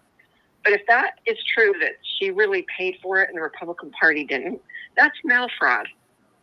And we've got to stop these people and start holding them accountable. That is not right, because it does look like she's being, nominated by the Republican Party. And to me, it's mischievous and it's wrong. Well, okay, hold on. So here, I'm sharing. Oh, I just realized I'm sharing it. I didn't know that. Okay. I have it up. It says postage paid by the Utah Republican Party. You do? Yeah, and I think it's called franking. Is that what's called franking? Where the Republican Party is a nonprofit, so they get a discounted postage rate. So candidates can pay the Republican Party and have them mail out the flyer for them. But it has to have this. I don't think they can. You don't think they do? I don't think I can. I honestly think no. I think when they have that nonprofit status, and they can't just go around handing out their code and having everybody use it. Well, they do it. That's fraud, and they think that's okay. Well, they're doing it though for Republicans. I don't think the rules allow. And then they also have restrictions on what you can put on the flyer as well. Matter. Only if the party is paying for it. Then it's legal. And my understanding is the party isn't paying for it. They're just letting them use their permit. You can't just hand out your permit, and that's defrauding the post office, because they could be making the actual money, but now you're claiming, oh, we're paying for it, but you're not. That's fraud. Do you mean that I mean, I assume that her campaign probably donated to the party to pay for the postage, right? That seems like how that would work. I don't know how it works, but the way John Johnson said is that they just use their little permit, and then they can you get the postage for cheaper, and that's fraud. You can't do that. You can't just hand out your permit. It's not for. It is intended for if the Republican Party is going to pay for it, the Republican Party is going to pay for it. They're not just going to say, okay, here, you can use our permit, and then we'll charge you this much money for it. That's fraud. Well, how? And if she's not, to me, if a candidate does not know the difference between mail fraud and using a permit that says paid by the Republican Party when that's not true, how could you even want to nominate or elect somebody like that? So it's the whole system in Utah. They think all this shady crap is okay, and it's not. Well, okay, I get what you're saying. I mean, I'll just say that I don't think I don't know that we know that this is mail fraud. I still think that's how tons of candidates do it. It strikes me as legal because you would give the donation of the party. It doesn't matter if they do it. And I suspect To both. me, it doesn't matter if 10 people do it. Okay. Yeah, but that whole thing to me is shady. I didn't hear what you said earlier on your comments of that race. It is getting I just said closer to it. Yeah, I just said What are your thoughts? well, my general thought is like in this primary, right? Like I said, I'm not taking any sides in this. I want to be neutral because I want to moderate a debate. So I'm going to stay neutral. But Right. I've been telling people who Right. ask me, I'm like, look, I think you should, if you're going to vote in the primary, and you should vote for either Tish or Tani, because they're the only ones actually running campaigns. And then we'll have a debate and we can figure out who to vote for in the general election. You know, like, I feel like they're the only two taking it seriously. What are your thoughts on it? I agree that the only ones taking it seriously. However, I don't think Tony McKay should have ever ran. I think it is double dipping and nepotism that so many people are related and they're in government. I mean, her brother is in government, or somebody. It's Dan McKay brother-in-law. I didn't even know that. I'm like, he's like a senator or House rep. I can't remember which one. But it's like, how many people do you need in government? There's no checks and balances. It would be like Dan McKay running Riverton City. And I'm sorry, but I don't know if you saw the latest come out for that, the $2 million given to Matt Lusty's Utah Housing Authority. Yeah, I'm like, that screams money laundering. So no, I agree that there's only the two running campaigns, but I could never vote for Tony McKay. I'm kind of disappointed that she even would think that was okay. Okay. Well, I guess we'll see. We'll see how this works out. I mean, because I think, like I was saying earlier too, I think they both have positives and negatives about them. And so it'll just be a question of who's better at appealing to voters. I don't know the answer to that. So we'll see how that goes.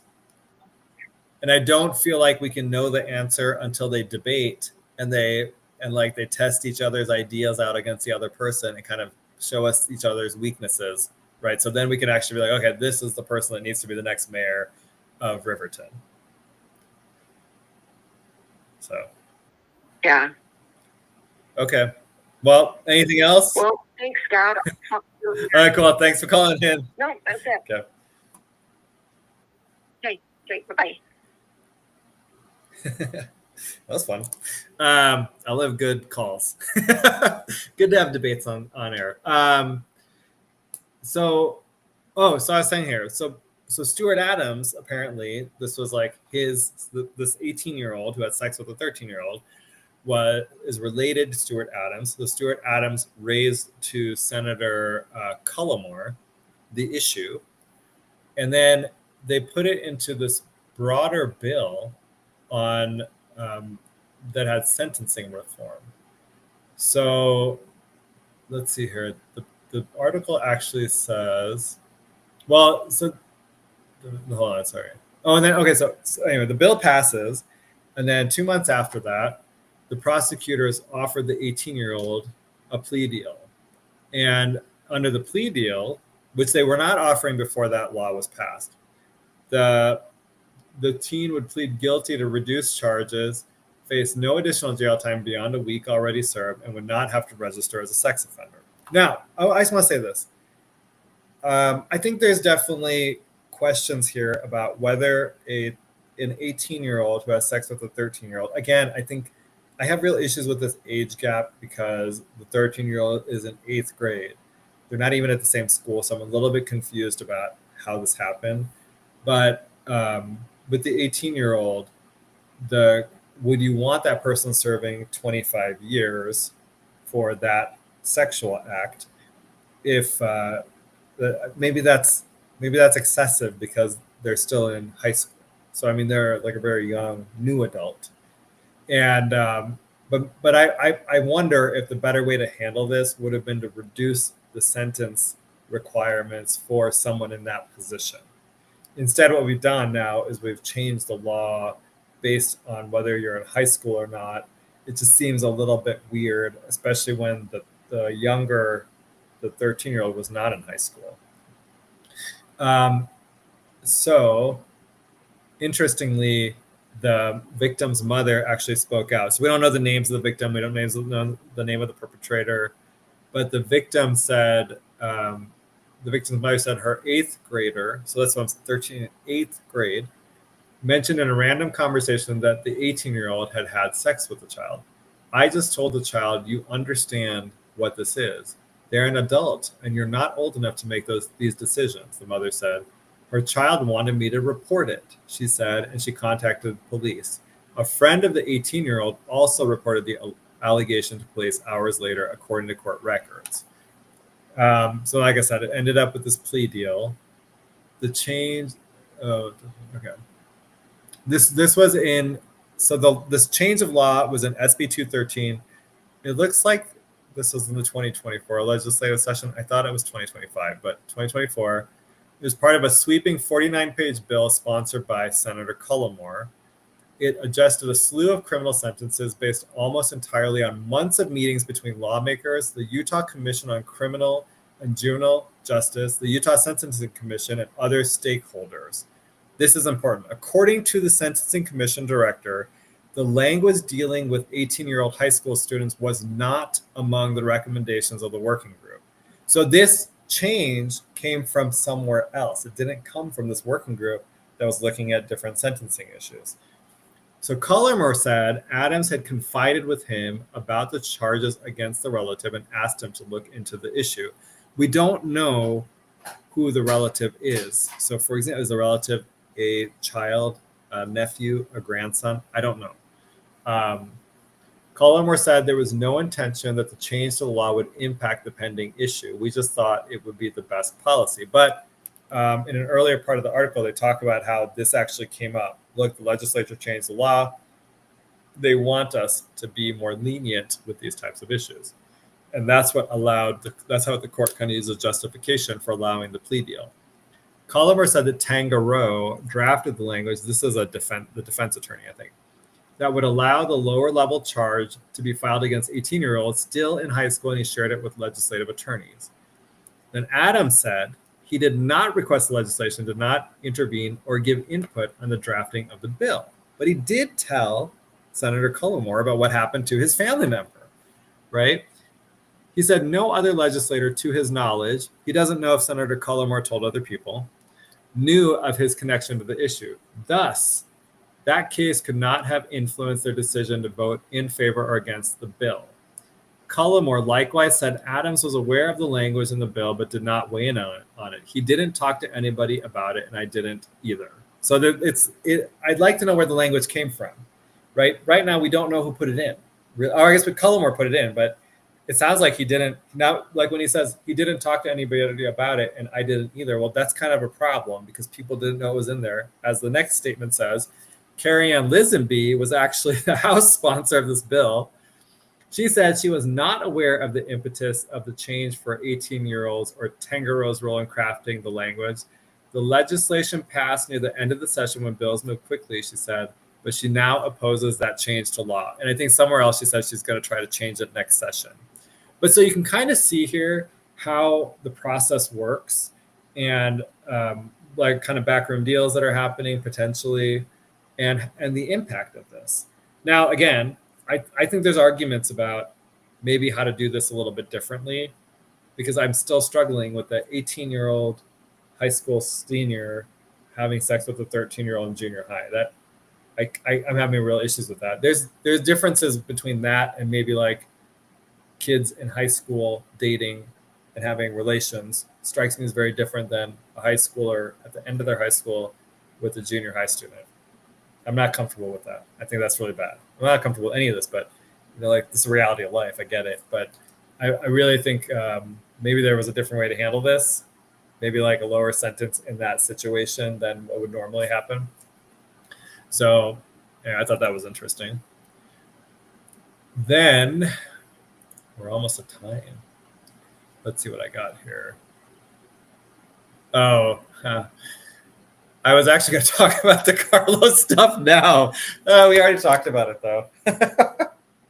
There was one other one I wanted to show you guys. Let's see if I can find it. Here, hold on. Let me look it up because I think that blaming me for Venezuela being the way it is, I was like, that is just ridiculous. Like, come on. I have nothing to do with Venezuela. I mean, like literally nothing. I've never even been there. And no desire to go. Let's see here. The one I wanted to tell, oh, here. We got this I got to look at.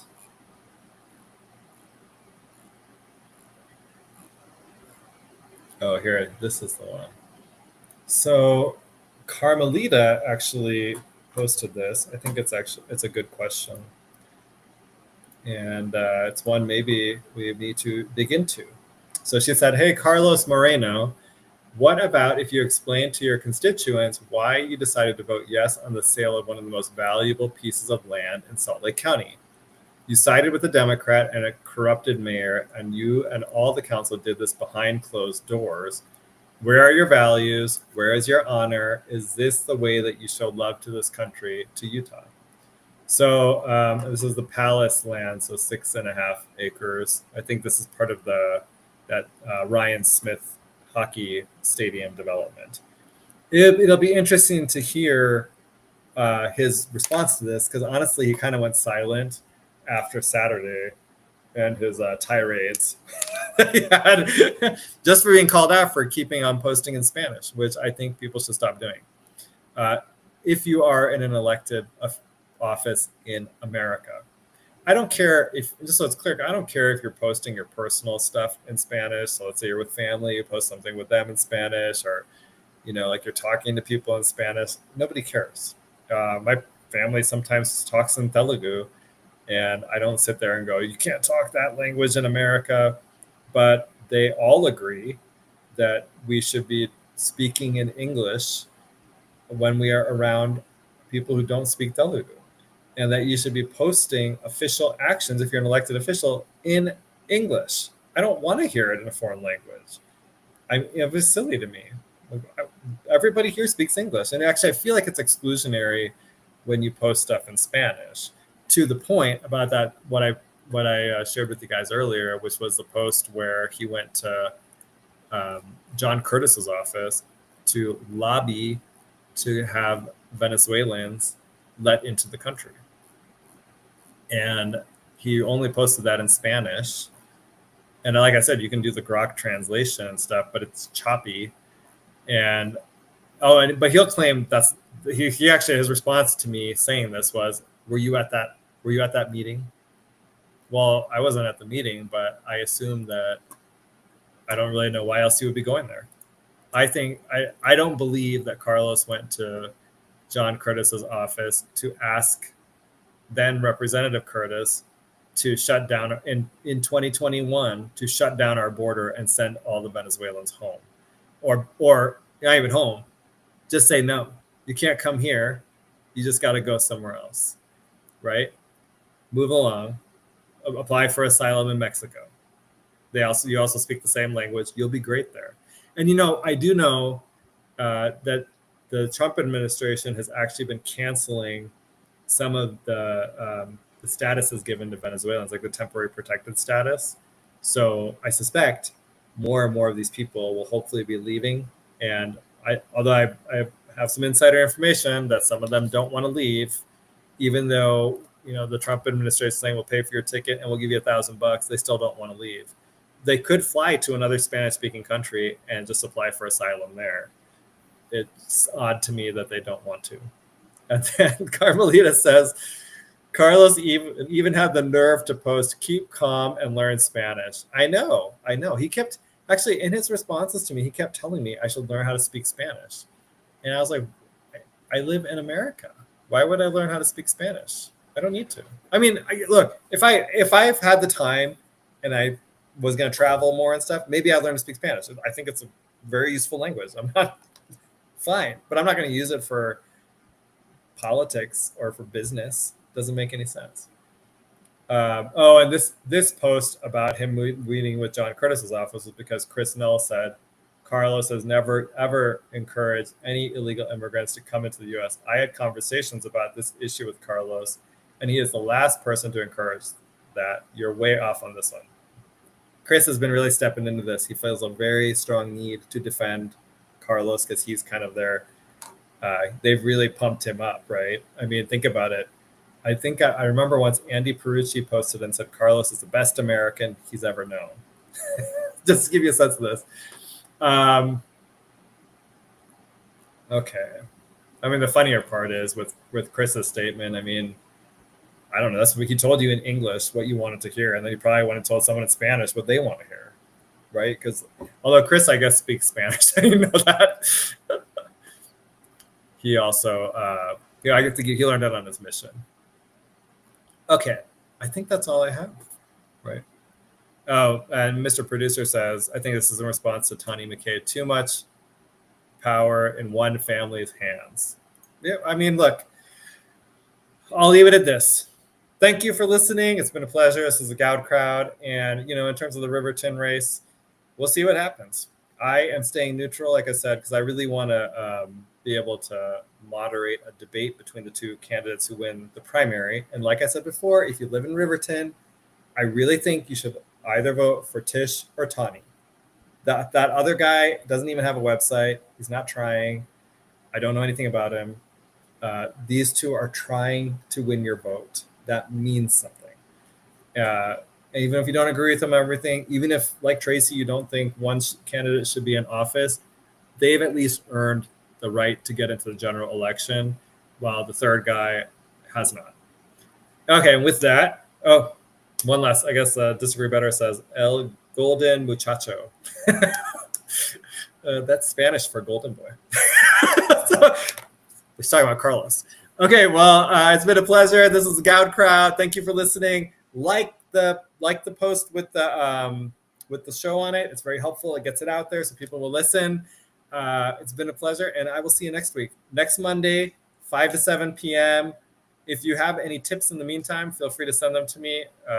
You can email me, send them to my phone number, or DM me, whatever. And we'll see you next week. Thanks a lot, guys.